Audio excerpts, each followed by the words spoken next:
जय श्री राधे कृष्ण। आप सभी का आपके अपने YouTube channel VK Mishra present में बहुत बहुत स्वागत है। आइए आज आप सब जानेंगे वर्ष 2023 में देवउठनी एकादशी, देव प्रबोधनी एकादशी कब है। तो जानेंगे व्रत के शुभ मुहूर्त के बारे में, व्रत का पारण कब किया जाएगा, व्रत किस दिन धारण किया जाएगा, व्रत के महत्व के बारे में, नियमों के बारे में। आप सभी भक्तों को देवउठनी एकादशी व्रत की ढेर सारी शुभकामनाएं। आप सभी के जीवन में लक्ष्मी नारायण की कृपा से आप सभी को सभी प्रकार के सुख और समृद्धि की प्राप्ति हो। कार्तिक माह के शुक्ल पक्ष की एकादशी तिथि के दिन देवउठनी एकादशी, देव प्रबोधनी एकादशी का व्रत किया जाता है। भगवान विष्णु जो कि 4 महीनों के लिए योग निद्रा में चले जाते हैं चतुर्मास के दौरान, और फिर देवउठनी एकादशी कार्तिक माह के शुक्ल पक्ष की एकादशी तिथि के दिन देवों का प्रबोधन किया जाता है। इस दिन भगवान विष्णु जो कि जागृत होते हैं और इस दिन के बाद से सभी प्रकार के जितने भी 4 महीनों के लिए शुभ तथा मांगलिक कार्य बंद हो जाते हैं वो सभी शुरू हो जाते हैं। यह एकादशी का व्रत जो कि बड़ा ही पुण्य फलदायी माना गया है। जो भी भक्त सच्ची श्रद्धा के साथ, नियम और निष्ठा के साथ देवउठनी एकादशी के दिन इस दिन भगवान विष्णु माता लक्ष्मी का पूजन करते हैं, कथा श्रवण करते हैं, व्रत में नियमों का पालन करते हैं, भगवान की आरती करते हैं, तो इस व्रत के प्रभाव से जो कि 1000 अश्वमेध यज्ञ के बराबर पुण्य फलों की प्राप्ति होती है तथा 1000 राजसु यज्ञ करने का पुण्य फल प्राप्त होता है। एकादशी का व्रत जो कि सभी प्रकार के पापों को नष्ट करने वाली है। जब व्यक्ति के पाप और ताप नष्ट होते हैं तभी उनके पुण्यों का उदय हो पाता है, तभी जाकर के सांसारिक सुखों की प्राप्ति हो पाती है।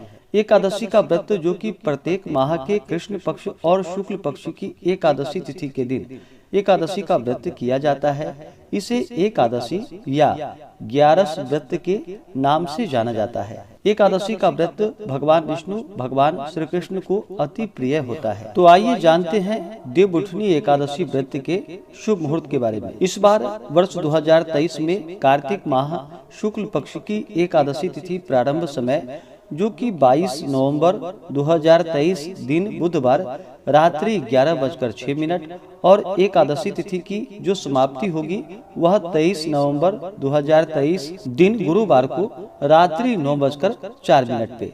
तो हमें सूर्योदय व्यापनी के अनुसार और द्वादशी युक्त एकादशी व्रत के लिए जो समय प्राप्त हो रहा है वह समय 23 नवंबर 2023 दिन गुरुवार को प्राप्त हो रहा है। तो सभी इस दिन व्रत को धारण करेंगे और द्वादशी तिथि की जो समाप्ति है वह 24 नवंबर 2023 दिन शुक्रवार को शाम 7:09 पे। इस व्रत का पारण जो कि हरिवासर समाप्त होने के बाद व्रत का पारण करना चाहिए। हरिवासर का समय जो कि द्वादशी तिथि का पहला चौथाई का हिस्सा यह समय हरिवासर का होता है। इसके समाप्ति के बाद व्रत का पारण करना चाहिए।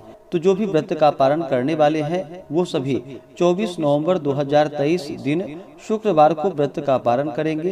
पारण का समय सुबह 6:51 से सुबह 8:57 तक व्रत का पारण किया जाएगा। एकादशी के दिन सूर्योदय का समय होगा जो कि सुबह 6:20 और सूर्यास्त शाम 5:08। 23 नवंबर को राहु काल का जो समय है वह समय दोपहर 1:05 से दोपहर 2:26 तक होगा और 24 नवंबर को सुबह 10:23 से सुबह 11:45 तक राहु काल का समय होगा।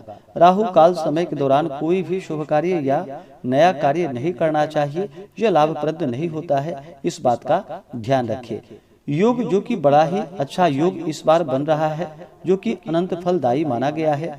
इस बार सर्वार्थ सिद्धि योग बन रहा है जो कि शाम 5:16 से अगले दिन सुबह 6:26 तक 23 नवंबर को सर्वार्थ सिद्धि योग बन रहा है। नक्षत्र जो कि उत्तर भाद्रपद नक्षत्र शाम 5:16 तक होगा। उसके बाद रेवती नक्षत्र जो भी एकादशी का व्रत करते हैं उन्हें एकादशी व्रत के लिए जो कि दशमी के दिन से ही व्रत में नियमों का पालन करना चाहिए। दशमी तिथि के दिन सूर्यास्त होने से पहले ही भोजन ग्रहण कर लेनी चाहिए। उसके बाद दांतों को अच्छे प्रकार से साफ करके रात्रि में ब्रह्मचर्य का पालन करते हुए एकादशी व्रत भगवान विष्णु का स्मरण करते हुए सोना चाहिए। और एकादशी की सुबह ब्रह्म मुहूर्त में उठ करके नित्य क्रियाओं से निवृत्त होकर के गंगा नदी में या घर के नहाने के पानी में थोड़ा सा गंगा जल मिला करके स्नान करना चाहिए। शुद्ध वस्त्र धारण करना चाहिए। व्रत का संकल्प लेना चाहिए। भगवान विष्णु से प्रार्थना करनी चाहिए कि हे भगवान विष्णु, हे माता लक्ष्मी, आज मैं देव उठनी एकादशी का, देव प्रबोधनी एकादशी का व्रत करने जा रहा हूँ या करने जा रही हूँ। इस प्रकार से भगवान से प्रार्थना करनी चाहिए। और इस दिन जो कि दिन रात्रि उपवास रहते हुए व्रत को धारण करना चाहिए। जो उपवास नहीं रह पाते हों, जिनका स्वास्थ्य सही ना हो, तो आप एक समय फलाहार ग्रहण करके व्रत को धारण कर सकते हैं। और इस दिन सुबह के समय में और शाम के समय में भगवान विष्णु माता लक्ष्मी का पूरे विधि विधान के साथ पूजन करना चाहिए। शाम के समय में भगवान का जो कि प्रबोधन करना चाहिए, उन्हें जगानी चाहिए। भगवान विष्णु जब 4 महीनों के लिए सो करके उठते हैं तो देव प्रबोधनी एकादशी के दिन से लेकर के पूर्णिमा तिथि तक जो कि भगवान विष्णु के स्वरूप भगवान शालिग्राम के साथ तुलसी माता का विवाह संपन्न करवाया जाता है। विशेष करके द्वादशी तिथि के दिन जो कि तुलसी विवाह संपन्न करवाया जाता है। वैसे एकादशी से लेकर के पूर्णिमा तिथि तक तुलसी विवाह आप कभी भी संपन्न कर सकते हैं। तो इस दिन जो कि शाम के समय में देव प्रबोधन करना चाहिए। उन्हें ढोल नगारे के साथ भजन कीर्तन आदि करते हुए भगवान विष्णु को जगानी चाहिए और इनका पूरे विधि विधान के साथ पूजन करना चाहिए। कथा श्रवण करनी चाहिए, भगवान की आरती करनी चाहिए। इस दौरान ओम नमो भगवते वासुदेवाय या श्री कृष्ण गोविंद हरे मुरारी आदि जपते रहना चाहिए और पूर्ण भक्ति भाव के साथ भगवान का पूजन करना चाहिए।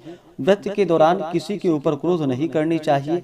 अपने मन में किसी के प्रति ईर्षा या द्वेष का भाव नहीं लाना चाहिए। ब्रह्मचर्य का पालन करना चाहिए। अपने से बड़ों का सदा ही आदर और सम्मान करना चाहिए। एकादशी की रात्रि जहां तक हो सके जागरण करते हुए समय को व्यतीत करना चाहिए और द्वादशी की सुबह उठ करके नित्य क्रियाओं से निवृत्त होकर के गंगा नदी में या घर के नहाने के पानी में थोड़ा सा गंगा जल मिला करके स्नान करके शुद्ध वस्त्र धारण करके भगवान का पूजन और आरती संपन्न करके ब्राह्मणों को भोजन करवानी चाहिए। ब्राह्मणों को दान और दक्षिणा देनी चाहिए और फिर समय के अनुसार व्रत का पारण करना चाहिए। इस प्रकार व्रत को धारण करने से भगवान विष्णु अपने भक्तों पर अति प्रसन्न होते हैं, अपने भक्तों के सभी प्रकार के पापों को नष्ट कर देते हैं तथा सुख और समृद्धि का आशीर्वाद प्रदान करते हैं। तो आज के लिए इतना ही। आप आगे के वीडियो में जानेंगे संपूर्ण पूजन विधि के बारे में। तो आशा करता हूँ कि यह जानकारी आपको अच्छा लगा हो।